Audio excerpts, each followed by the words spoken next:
guys, welcome to the Content Creator Podcast, the podcast for content creators by content creators about content. I am your host, Brian Bernardi, and with me this week is Jon. How's it going today, Jon? Hello, sir. How are you doing?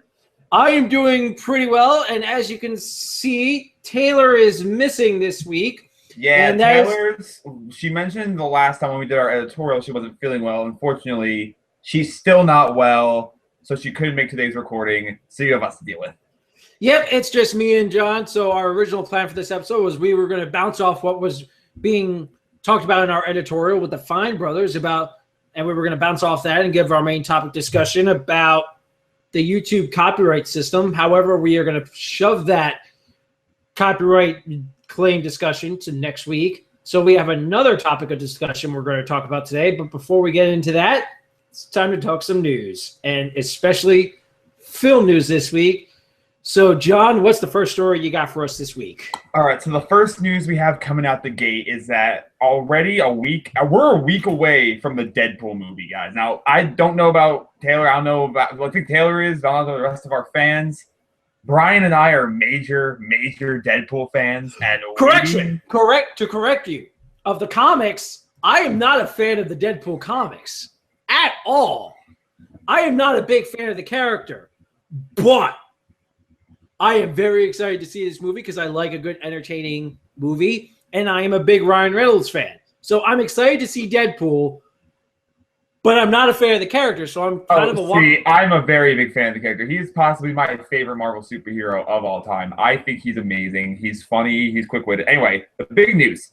There have already been early screenings of this movie that some of the public have seen already, and the response has been overwhelmingly positive. Many are calling this one of the best superhero movies in years. That is a big claim. I've been seeing same reviews. A lot of people have been loving this movie. I mean, there are still some people out there who are like, it's not that good of a movie, and if you disagree and you didn't see the movie and you didn't like it, that's fine. You're wrong, but that's fine. Yeah, we're not going to judge you much, but that's fine. But I can't. This reaction only makes me more excited for when this movie comes out around Valentine's Day. So if any of you are single out there, congratulations, you have a movie to go see. And if you're with someone, congratulations, you have a movie to see with your date. Because if you take them to see Zoolander 2 first, you're doing it wrong. I'm sorry, you're doing it wrong. Deadpool first, then Zoolander 2. Deadpool always takes priority. And then some sappy Valentine's Day movie, which actually I don't think there's even any sappy Valentine's Day movie this year. I think actually no, there is. How to Be Single comes out this year.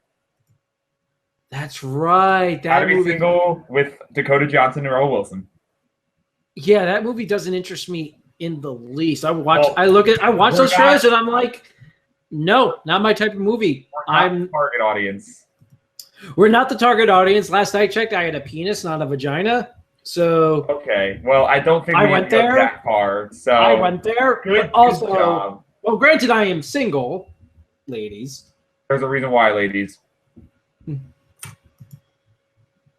Anyway, all right. So our next piece of news. Our next piece of news that we have is the release dates for the final Fast and Furious movies have been announced. Now, by the time this series ends, which is going to be 2021, this series will have lasted 2 decades. How many franchises can you think of outside of Star Wars and Star Trek lasted 20 years? Not only that, but a series that has gone from car racing to jumping out of airplanes that has lasted 2 decades. I mean, that's astounding to me. And I mean, I will say Furious 7 definitely kind of upped the ante in terms of action and spectacle, and it didn't do much away with like the whole melodrama, because at this point everything's been established. You just want to see the action, and they delivered that in spades. James Wan did a great job with everything that was going on. It was a very entertaining movie. However, my personal favorite probably is still Fast and Furious 6. That's probably my personal favorite of the franchise as a whole, because I like the villain in it. I like The Rock. I loved Luke Evans as the villain. He was really good as the villain. Gina Carano was forgettable. My favorite was the one before Fast Five, only because Fast Five was a turning point for the whole franchise. It came at the point where you never thought this series would get any good. You just thought, okay, like it's all right. Then they started to drag cars through the streets and destroy everything in sight, and I got entertained massively because they were dragging us safe and destroying the lives of millions without any thought or consequence. Yeah, and then like we said, the franchise just went away from car racing to more action-oriented. Furious 7 gave us Jason Statham as a villain, which is not often seen in film. Jason Statham is mostly seen as the hero character, not so much as the villain. And he wasn't that bad of a villain, but he didn't sell me as much as Luke Evans did. Luke Evans was a much better villain. I mean, he also kind of was like, he very much wasn't in the film as much. He kind of only showed up when the plot needed him. A lot of the focus was on this God's eye technology, and then he just happened to be an afterthought. Yeah, and also, but like we've been saying, the Vin Diesel's company who might we add, is a ridiculously huge nerd. Like, he is a huge nerd. He's a D&D dungeon master. He is a D&D dungeon master. He used to be, I believe, Barbarian was his class of choice. I could be wrong on that. Please correct me if I'm wrong, Vin Diesel. Personally, I want Vin Diesel personally to correct me if I'm wrong. Please, Vin Diesel, tweet at me. I would love it. Join my D&D campaign. It'll be awesome. I have no D&D campaign, but I want one with Vin Diesel because it will be hilarious. But that's beside the point. This franchise has been going on for 20 years. You can't say that for many franchises outside of like the big three being Star Wars, Star Trek, and James Bond. Those are the three franchises that have got, well, those franchises have been going on for almost 40, 50 years. So they are titans of film franchises. And outside of those three, how many can you name lasted this long? Not many, and especially Vin Diesel has been like a champion in this. I mean, he has F. Gary Gray directing this new installment coming out in 2017. He's got it set in New York. He's very much become the godfather for this franchise and making sure it's as good as it is, which you can't say a lot of stars getting invested so much in their franchises. No, and you can say the same thing for the Triple X movies, which he's currently shooting right now, the new Triple X movie, which in turn might be another tentpole franchise of Vin Diesel's in a totally different direction. That might be a more... He's going more for a team base, and let's be honest, after Triple X2, you would want anything better than Triple X2. Triple X2 was, I'm sorry, Ice Cube, but you could not carry that movie at all. No. You couldn't carry that movie, even with Samuel L. Jackson's help. And I'm interested to see how they bring Xander Cage back when it was heavily implied in Triple X2, because Triple X2 is still considered canon, as far as I know. Unless they decide to go, yeah, that never happened. You were smoking some serious stuff at that time. That was all a fever dream. Don't worry about it. Go to sleep, shave your head, whatever. How they bring Xander Cage back from the dead, if they do. No, because they didn't just imply. They explicitly said Xander Cage died in Bora Bora. Okay, I couldn't remember because I tried to forget Triple X2. I remember, unfortunately, and they explicitly said that he did die in Bora Bora. So I'm interested to see how they play with this and saying, is this before Bora Bora?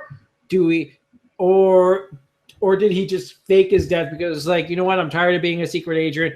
I'm going to go take a vacation or something. I don't know. We'll find out, but there's the fact that it's gone this far. The next few movies, I should point out, Part 9 comes out in 2019, and Part 10, yes, we're at Fast and Furious 10 by this point, will be out by 2021. Specifically, I believe I have the Instagram post right I believe here. it's April. It's April for the next three movies, yes, okay. April 14th, 2017 for Fast 8, April 19th, 2019 for Fast 9, and April 2nd, 2021 for Fast 10. Yeah, we're going to be getting this to 2021, and like, this is interesting because I'm personally not a big fan of the Fast and Furious movies. They're not really par for the course for me. I mean, I do enjoy a good action movie, but I'm more interested in the Marvel and DC movies, which are shaping up to be incredible on both ends, because on DC's end, you have. Well, that. I'm gonna stop right there. I'm just gonna say that is an episode for another day because we also have to get through the next 2 news stories as well as our main topic.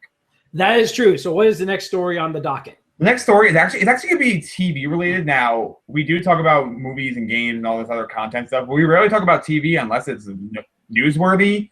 And I do think this one's pretty newsworthy. Yeah, and the reason why, and like people might be wondering right now, why don't you talk a lot about TV? Do you know how many shows there are on TV? And how many channels there are? And how hard it is to aggregate news stories that can appeal to a huge audience? Well, this one might, because it was announced this week by CBS and the CW that The Flash will be coming to Supergirl in a crossover episode of Supergirl this March. That is interesting. Which is interesting because they've hinted at a crossover episode or wanted to do a crossover episode. Fans and the creators of Supergirl and The Flash, which are coincidentally the same person, they've hinted at this for quite some time now. And the fact that this is actually finally happening is kind of amazing. Yeah, and they chose Flash to do it, which is the one character that makes the most sense to do a crossover like this. Because if it's just like Supergirl and Arrow, and I'm like, well, how's Arrow getting into the Supergirl universe?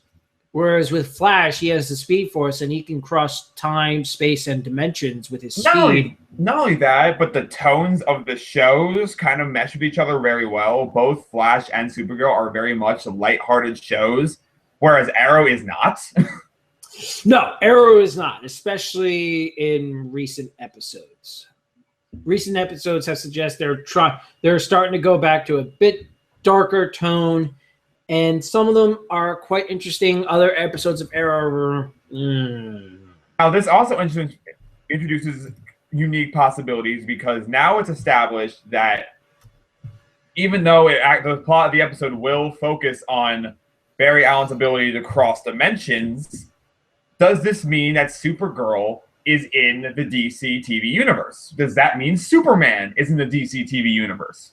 Well, ironically enough, I was watching a show I watched on YouTube a while back, and they were talking about this one story, and they were equating it to a possible, in comics lore for DC at least, it would be called a Crisis on Infinite Earths or Infinite Crisis or Final Crisis is a totally different story. It'd be a Crisis on Infinite Earths or Infinite Crisis kind of thing, where the entirety of the DC multiverse, and in DC lore, there are at least 52 universes. 52 universes for DC's entire compendium of characters. So the Infinite Crisis or Crisis on Infinite Earths is a calamity that affects all those universes. It could be different things. In Crisis on Infinite Earths, it was the Anti-Monitor, and he was trying to destroy all the universes just to gain ultimate power and recreate the universe in his own image. And in Infinite Crisis, it was setback caused because of a previous storyline called the Sinestro Wars and Green Lantern and Superboy Prime. It's such a convoluted story. It's hard to explain. Go out and read the comic books if you want to know what the hell is going on in these. It's hard for me to explain because there's so much to explain. Now, if they did that for TV, that'd be kind of interesting to see how that would turn out.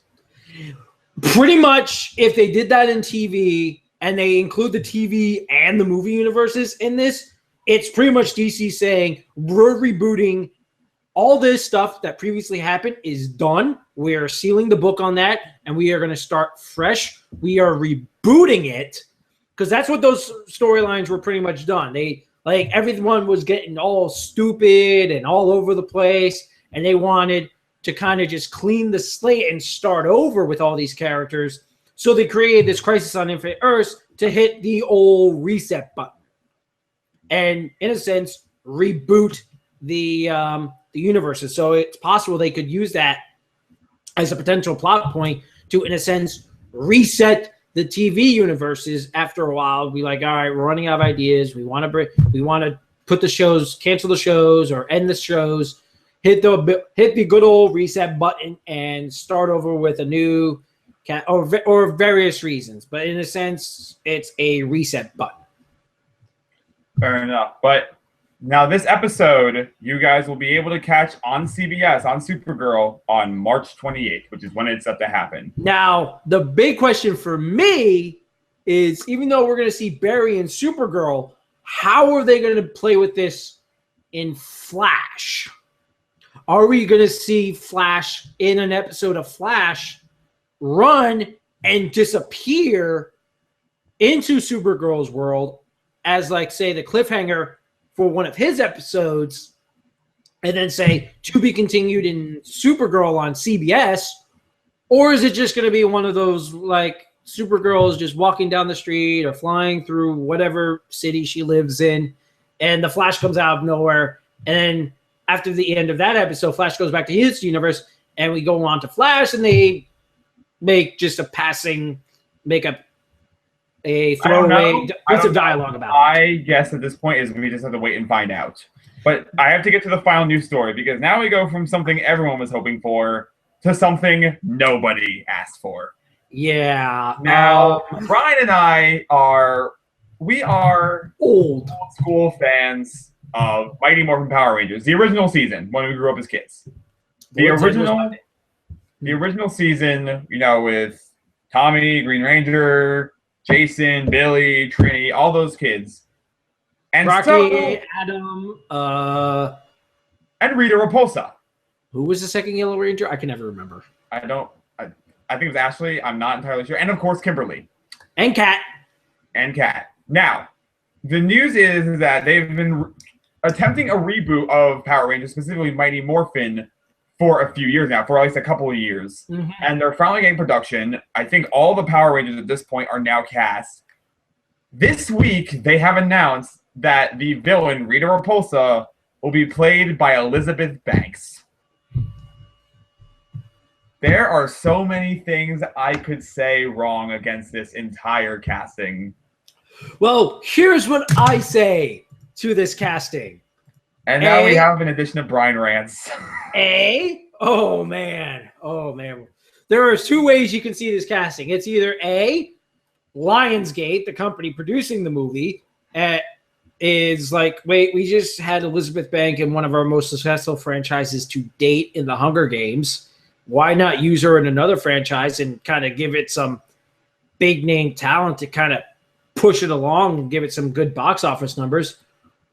Or are we just going to give Elizabeth Banks a house payment? Is this a house payment for her? Because you have to understand. She's just taking the paycheck, be like, why the hell not? I'll just take the paycheck and just ham it up for 90 minutes. But that's the thing. Rita Repulsa was already hammy. How can you go any hammier than the original Rita Repulsa? Ask Ivan Ooze. Ask Ivan Ooze. That's what I have to say. But this whole point in general, this reboot isn't needed, because it's like, I get you're trying to introduce the Mighty Morphin Power Rangers, the original Power Rangers, for a new generation. I get that. You're trying to reintroduce it for the kids. But there's a Power Ranger show on TV already. It's on Nickelodeon. They can just go watch that. But none of them will know the greatness of, the Green Ranger or Zordon or the Dinozords or the Thunderzords or the whatever Zords they were using during that show. The original show. But the original show is so 90s. It's so 90s. On the plus side, I will say this. If a millennial went and watched the 90s Power Ranger show, they'd probably look at it and be like, hey, Uncle so-and-so, you grew up in the 90s, right? Yes, I did, Tommy. What about it? Is this really what it was like in the 90s? Yeah, that's how it was in the 90s, kid. Give me my booze. The casting I can't wait for. I can't wait to see who's playing Bulk and Skull in this movie. If they bring Bulk and Skull into the movie. They have to. There's no way. If they bring Bulk and Skull into the movie, Seth Rogen and James Franco. Seth Rogen is Bulk. James Franco is Skull. Why not? We've already done it this way. And if they want to go the mature route, they aren't bullies. They're drug dealers. But that's the question: is that you have Elizabeth Banks and Rita Repulsa? Is it like for star power or house payment? And if so, what's the with the actor like Elizabeth Banks? What is the tone they're going with Power Rangers? I mean, I think it was last year, director Joseph Kahn released an amazing 30-minute short film regarding Power Rangers, which if you have not seen, I highly recommend. That was the dark one where where the Pink Ranger was Katie Sackhoff and the Blue Ranger was the Rocky Blue Ranger, or no, I'm sorry, was James Vanderbeek, correct? Yes, absolutely.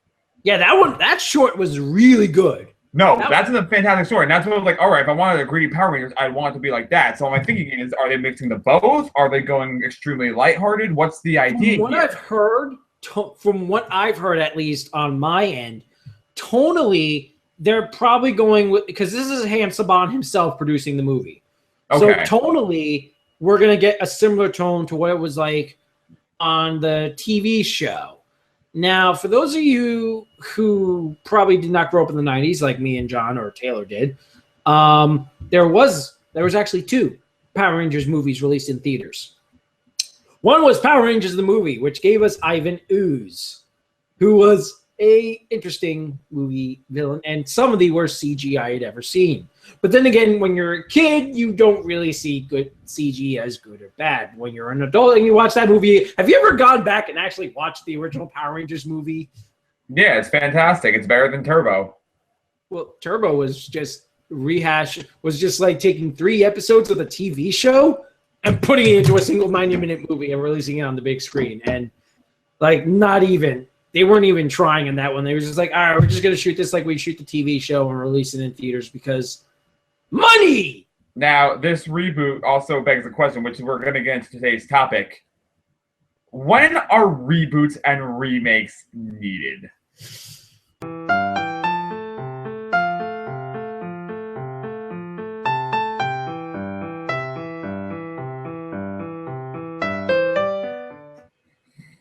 Hey guys, welcome to the current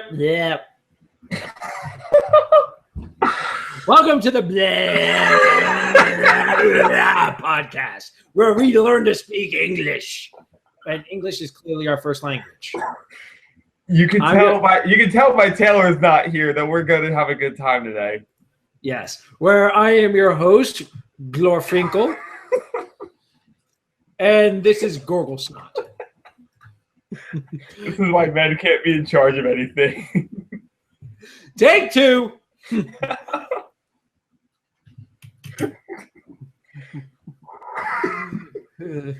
Glorfinkel and Gorgle Snot.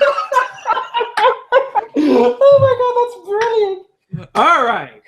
Ooh, god damn it. Okay. Take 2. My house smells like chicken. Because mom's making chicken. All right, take 2. Ready? Go. Hey guys, welcome to the Fuck! You want me to do the intro? No, I got it. Take 3. It's the second time. Are we really going to take 3 on the intro? Yes, we need to take 3 on the intro because clearly English is not my current language right now. I'm apparently speaking some kind of Spanish. All right.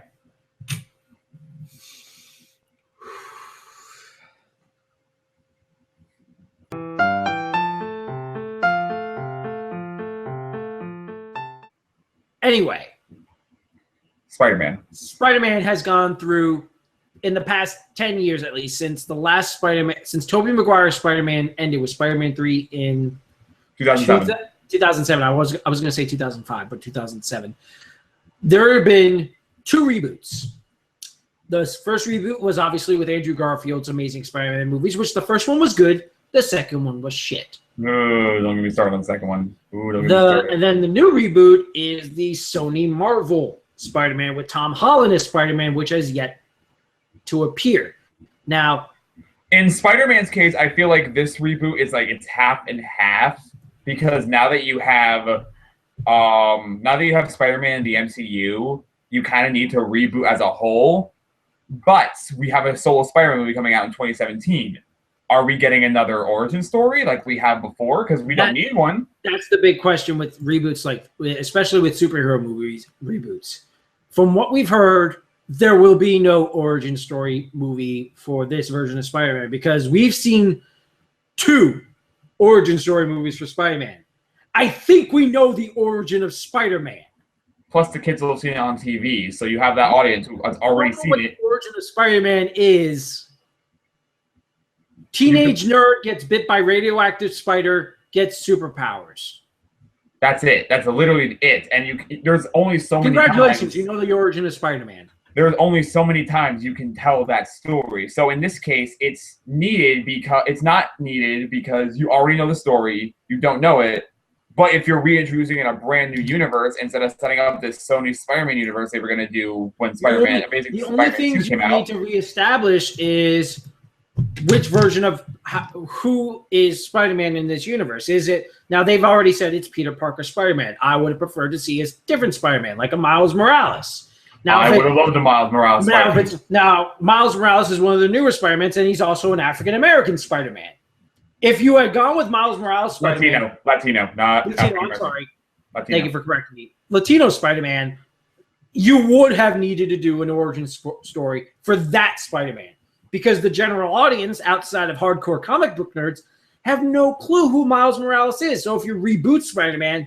completely and say, okay, it's not Peter Parker, it's a totally different guy playing Spider-Man. Yeah, you need an origin story for that Spider-Man. In the case of superhero movies, it's like if it's a superhero movie with a brand new character playing the titular hero, then yes, a reboot is needed in order to establish the mainstream general audience with that character. However, if it's someone like Peter Parker, who you've now seen being portrayed twice at this point, you don't need to see another origin story about Peter Parker. You know what happens.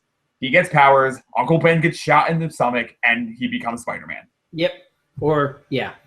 And that's on the superhero end. There's also remakes on other ends. There's remakes of movies that were released in other countries, like Ring. The Ring, the American movie The Ring, is I'm going to bring up a more current example, if I may. Sure, go ahead. There is a French action movie, for those of you who don't know, called District B13. It is a parkour action movie starring essentially the pioneer of parkour, David Bell. District B13 is a fun, energetic, lively action movie it's stupid, but it's entertainingly stupid. The American remake, Brick Mansions, which came out with Paul Walker, is nowhere near that. Essentially, it is a carbon copy word for word. Now, you could argue that, okay, this version is made for American audience because American audience don't know the French version. They don't know what this is. But shouldn't word of mouth help allow people to try to find the original? Maybe some people didn't like this new reboot. It's like, I hope the original's not that bad, and they like the original more. Well, in a case like that, I would counter it with that the general movie audience don't really go out of their way to watch foreign movies. Fair point, but it's the same thing. The same thing can be said for the movie "Let the Right One In," which was that the Swedish title or Swedish? Yes, that was Swedish. That was the Swedish title. So the American remake of "Let the Right One In" was just "Let Me In." Let Me In, which was a fantastic and I'm not a big horror fan, but that was a fantastic horror movie. No, it was a fantastic remake. The remake was really good. The original was really good. And that is a rare case where a remake actually makes sense because like I said, or the girl with the dragon tattoo. Well, I feel like everyone saw the Swedish movie because they had read the books by this point, even Americans, and so they saw the American one. They're like, I guess we're getting another one.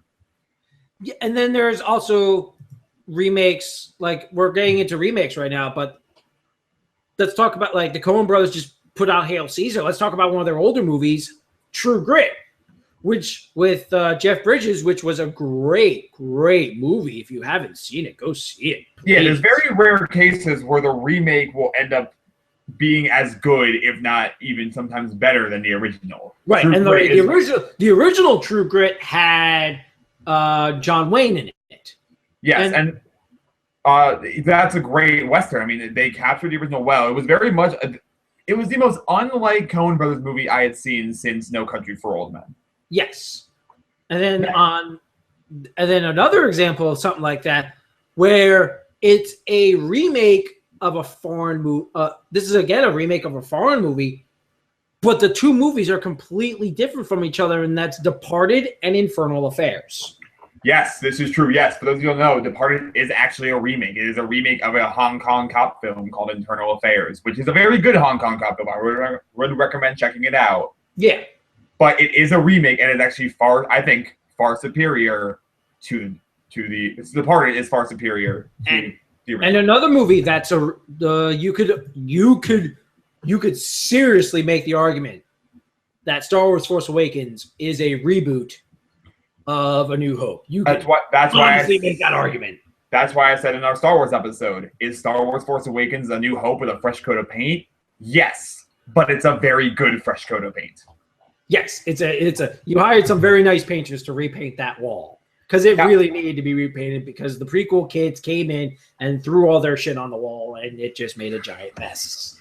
Now, I will also say I do think the remake to 3:10 to Yuma is superior to the original, but that's just me because I think it's an underrated classic. I did not see 3:10 to Yuma. I would recommend watching it. Now, I will watch it. There's also the other end of the spectrum where you don't know if it's necessary or it's entirely unnecessary. Before I go into some more past examples, I'm going to give a more modern example. The upcoming Ghostbusters reboot, that's all female. Now, the only reason why this is so different is that it's all female, but I don't think it involves any of the original characters from the first movie. Well, we know Bill Murray's going to make a cameo in it, but not as Peter Venkman, as far as we know. Same with Annie Potts, Sigourney Weaver, and Ernie Hudson. They're not going to appear as the original characters. Right. So it's sort of a gender-swapped reboot. Which is an interesting take on it, but is it necessary? Did we need a Ghostbusters reboot? Well, I feel like at this point, it's because everyone had asked for a Ghostbusters 3 so much that they were just like, here, we have a Ghostbusters reboot coming, if that's good enough. It's possible, but at the same time... I mean, I'll still go see it because I think Paul Feig is a fantastic director. But I just don't think a remake of Ghostbusters, just Ghostbusters. I'm not saying the entire cast is, the new one's bad. I think they're all fantastically talented people. I just don't think a reboot of Ghostbusters in general is needed. Right, and people are talking about, I don't know if it actually happened or not, but people were talking about an all-female Expendables. I feel like that was a spin-off and not so much as it was just the female take. It wasn't really a reboot of the franchise. It was just a spin-off. Okay, so that probably doesn't fall into this discussion, but still... Doesn't really fall into this discussion at all. Another reboot is of a movie that you have on your wall right behind you. Are we talking about Rocky? Yes, we are. Would we count Creed as a reboot? Because I would count that as a spin-off. I would count Creed kind of in the same vein as Star Wars when you think about it. Because Creed, you could kind of make the argument it's Rocky with a fresh coat of paint.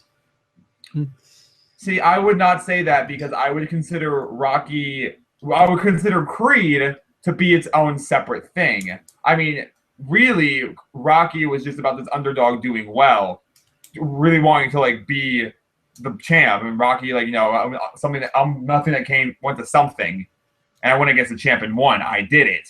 Creed is more about honoring the legacy of the big shadow that you're standing in. I don't consider that really a fresh coat of paint. I consider that its own separate beast. Yeah, and we're talking mostly remakes right now, but reboots are just as bad. There are so many, Fantastic Four. Oh my God. Oh, okay. The worst reboot ever. If we're getting into the reboots and remake conversation, oh God. We have to bring Fan 4 shit into the discussion. We have to bring Fan 4. Oh, Taylor's so lucky she's missing this today. Fan 4 shit is what happens when you do a reboot wrong. It is when you don't get the characters right, you don't get the tone right. It's a movie about a family that has superpowers. This should be easy. It gets nothing right, and it has a tone of its own that at least the first one that they had, I mean the mainstream 2005 one, not the 94 unreleased Corman one, at least the 2005 one had a fun, playful tone to it. This had the tone of paint drying. Yeah. And I watched it, and it was shit. I guess another reboot you can consider. I'm just thinking about this now. Not Kingdom. I'm sorry. Vacation. The recent Vacation movie that came out this year is a reboot, but a not great one, and a not good one. No, instead of capturing the original spirit, that's a not necessary reboot because you pick it up with Rusty Griswold, but guess what? This is now 2015. Audience are not going to go for the same humor as they did in the 80s. Well, 78, but in the late 70s, early 80s. So what do? You add scatological, gross out humor because that's what the people love. Yeah, but it's not needed because it's more mean-spirited than the satire slash askew. Not askew. What's another word for satire? I'm blanking right here. I don't know. Fair enough. Satire of family vacations and the whole ridiculousness and over-the-top exaggeration of vacations. Instead, you're just focusing on, hey, look, someone's wee-wee is out. Someone pooped a lot. Chris Hemsworth is walking around in underwear and just showing off his gigantic schlong for the female fan service. Exactly. Like, that's not needed. That actually happened, folks. Like, if you're going to... I'm sure we just lost our female audience because they went on YouTube to look up that clip. Like, I understand... Hey, welcome back, ladies. I'm still single, by the way. Like, ignore me. Like I said, though, that kind of humor does not translate well. Like, that kind of humor, if you're going to put something like Vacation, that's not going to translate well because audience won't respond to that if you have a name such as Vacation with characters like the Griswolds. Now, we're not saying remakes and reboots are bad things. No, we've shown examples of both sides of the equation. Like, one of my favorite crime movies is Scarface. Scarface was a remake. Yes, many people don't know. Scarface was a remake from Al Pacino's movie was a remake of the movie Scarface that was released in 1932. I was a year off. I was close. 33 by Howard Hawks. Which was a really great movie. Creepy, but really good. And then Brian De Palma's Scarface completely changed it because the original Scarface was about, I think, booze running and prostitute. I think it was booze running in the original Scarface that he was doing. Yeah, because it was Prohibition era. Yeah. And in De Palma's, it was cocaine because it was the 80s. Exactly. And I'm hearing murmurs that they're planning to do a remake of Scarface again. Which wouldn't be surprising considering how everything gets remade now. Exactly, because Hollywood is not out of another reboot. Now, Star Trek Into Darkness. I'm sorry, the original Star Trek. Precisely. Star Trek not only was a continuation of a franchise, but it rebooted it for a new generation. It brought in a new timeline, new variations on the characters you love, and a story that not only could original fans get behind, but newcomers, the new generation who has never seen Star Trek, like this guy, that was my first Star Trek movie, could enjoy immensely. I got into Star Trek because of the 2009 reboot. You're welcome. J.J. Abrams, John says thank you. Now, another movie I want to point out in this reboot, is it necessary or not? It's a weird black horse, and the movie itself is a weird black horse, but it's Charlie and the Chocolate Factory by Tim Burton. Oh, that movie, why? Here's why. Because why did you have to bring up that movie? Why did you have to bring up the one thing that I didn't want to remember? Because that movie just made Johnny like a pedophile. Let me explain. Go. The reason why I bring this movie up is because, yes, it's an adaptation of a Roald Dahl book. Now, that adaptation is a whole other story. But at the same time, there's already been a film version with Gene Wilder, a film version beloved by many. So in that case, and the movie, the Tim Burton movie, followed closely more in tone with the book. But there's also still another film version. So in this case, would it be considered a reboot / remake, or just an adaptation closer to the source material? I think this one straddles the line. When you put it that way, it kind of straddles the line because when people think Charlie and the Chocolate Factory, most people's minds go straight to Willy Wonka and the Chocolate Factory with Gene Wilder. Rightly so, because that movie is a cinematic classic and a great musical, which I will get to another musical in a minute.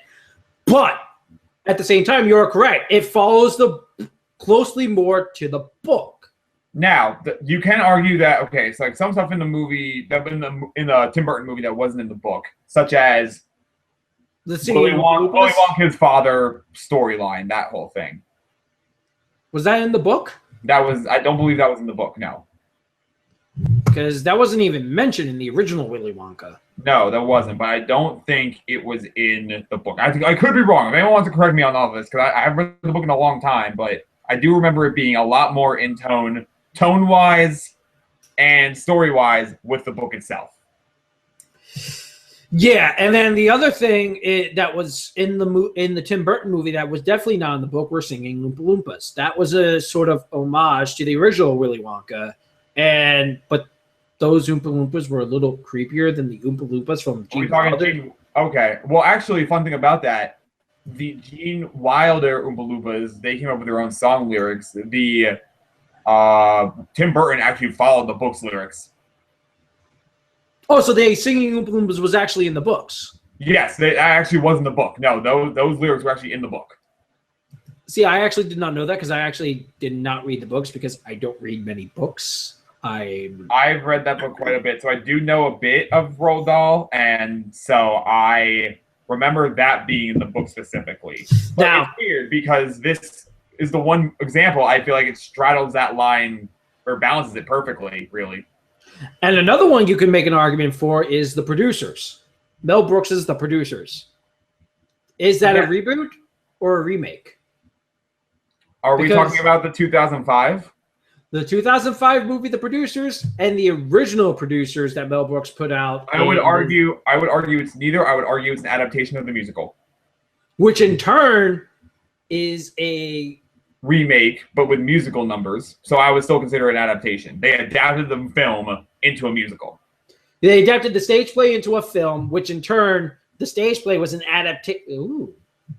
You see what I'm saying? That's straight adaptation from multiple different sources. So that would not count towards another one that's been rebooted a lot of times, Superman and Batman. We're going back to superheroes right now. We're going back to superheroes again. And yes, Superman and Batman. You can clearly see that we did not plan this category around because, well... This is a general discussion. Discussion. Going back, Batman and Superman. Batman has been rebooted. On film at least. There's been at least, let me think, there's been, Adam West, Michael Keaton. 6 actors that have played Batman. Yes. On screen. At least 6. There's been Adam West, Michael Keaton twice, Val Kilmer, George Clooney, Christian Bale, Ben Affleck. Right. Now that character's been rebooted at least 5 times. Superman has been rebooted 3. But it's not a reboot of the exact same movie. It's a reboot of the character. Exactly. And that's where a big difference lies is, are you rebooting the movie franchise or are you rebooting the character?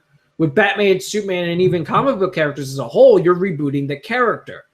Because Adam West Batman is cheeky and campy and sometimes sometimes you just can't get rid of a bomb. And then you go straight to Tim Burton's, which is extremely dark and gothic. And then the Val Kilmer and George Clooney films went back to the campiness. George Clooney's especially, Jesus Christ. Some people say that one is like a dark reimagining of Adam West Batman. And I'm like, Bale went to the more very. Before you get to that point, I have to look at those people straight in the face and go, "Are you trying? What are you doing? You are trying to justify the existence of a tremendously bad movie. Stop it! Stop it!" And then you could argue that Ben Affleck, or not Ben Affleck, Christian Bale, is a very gritty, dark, realistic take on the character. And Ben Affleck, well, we don't know yet. Ben Affleck, we don't know yet, but from what I've been seeing of Ben Affleck, his is taking more inspiration from Frank Miller's interpretation of Batman, and not More comic grounded, you would say. More grounded in the comics, and the same thing can be said with Superman. Superman has gone through a lot of adaptations, both in film and TV. We forgot Kevin Conroy's Batman. We forgot Kevin Conroy Batman. I'm not counting the cartoons, which is perfect Batman. Live actions. I'm only counting live actions. Only counting live actions? All right, so I'm sorry, Kevin Conroy. I tried to get you in this conversation, but alas, John won't let me. But you are still the perfect Batman, and that will never change.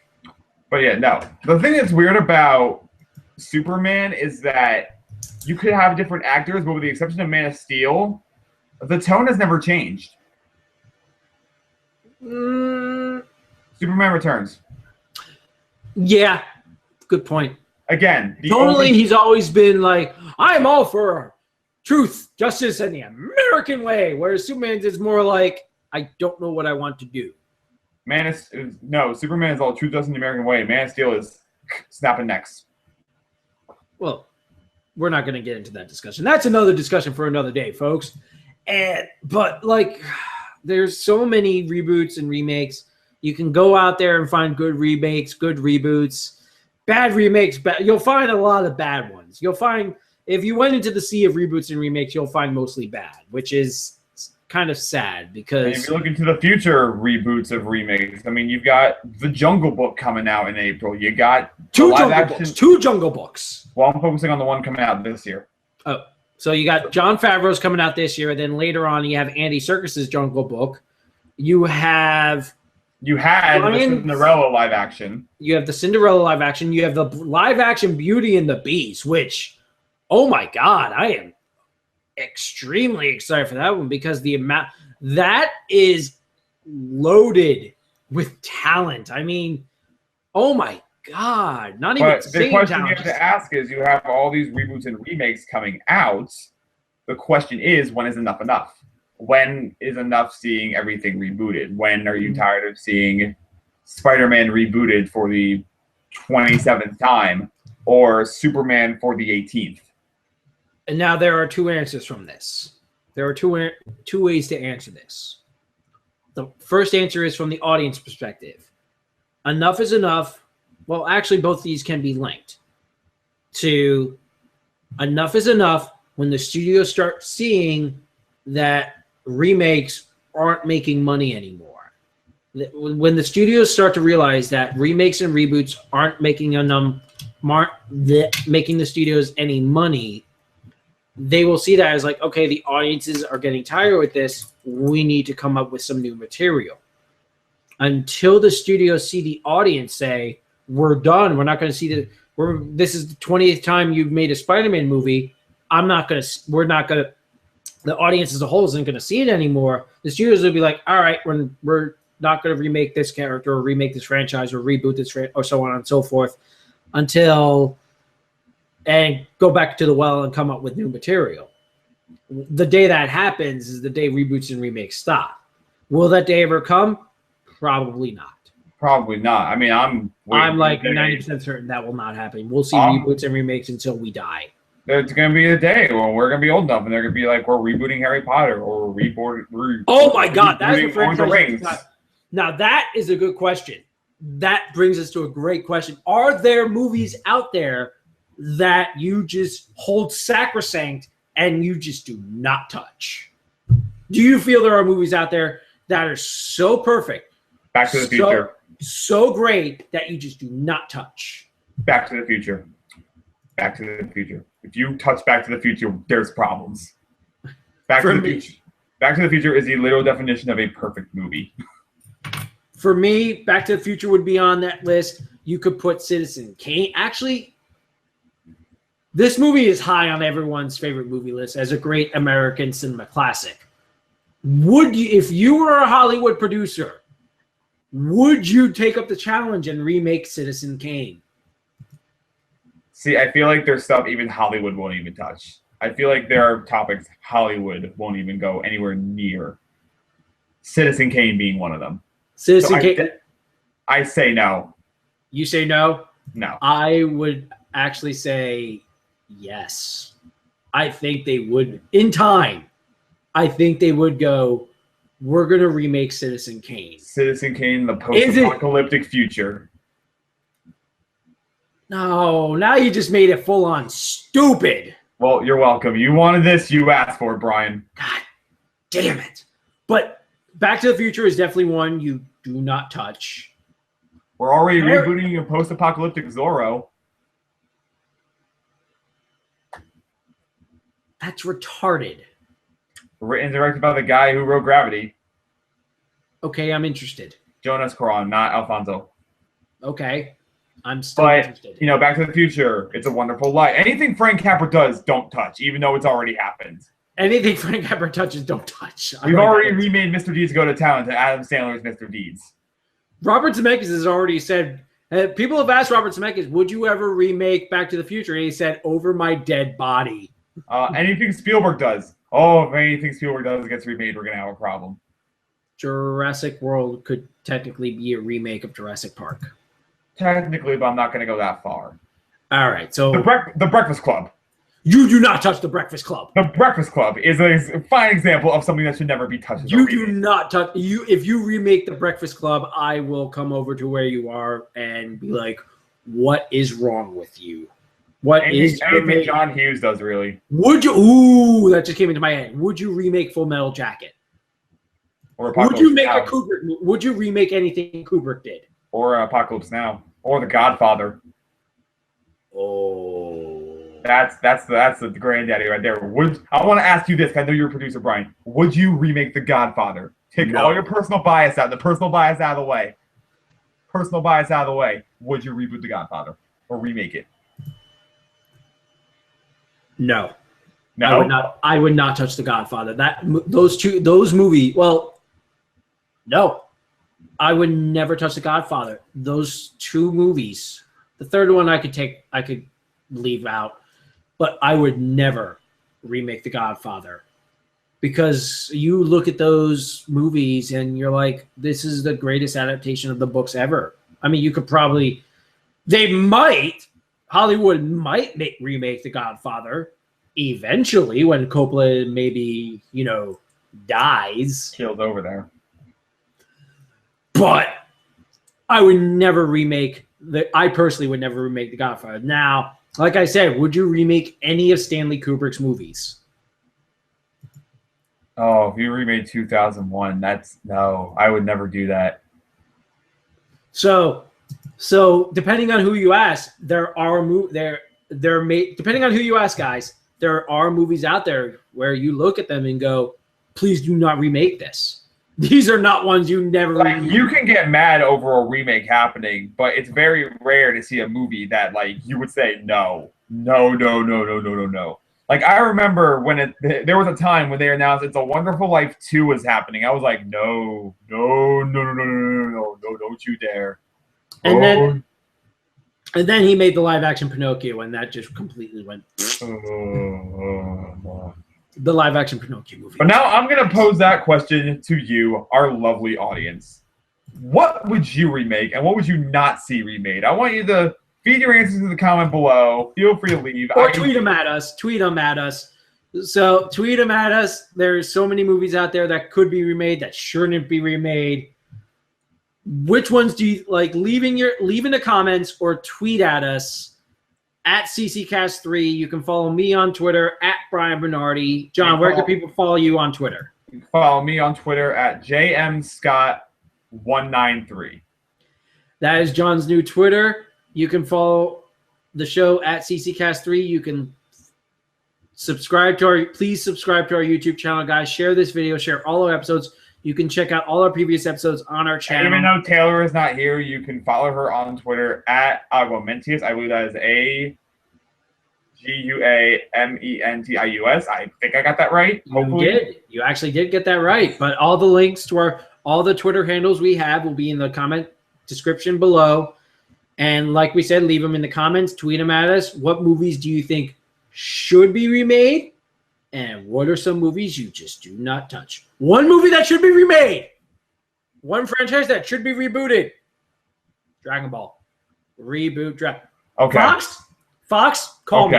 I'll do that. I will reboot Dragon Ball for you. I have an idea in my head for at least 8 movies. Fox, if you're watching this, look at this wall behind you.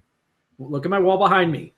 I am my wall is Anyways, comparison but to some other Dragon Ball fans. But that's all the time. I will remake Dragon Ball. I will remake Dragon Ball. All right, so while Brian goes on a power trip, that's all the time we've got this week, ladies and gentlemen. So until next time, remember, content is king.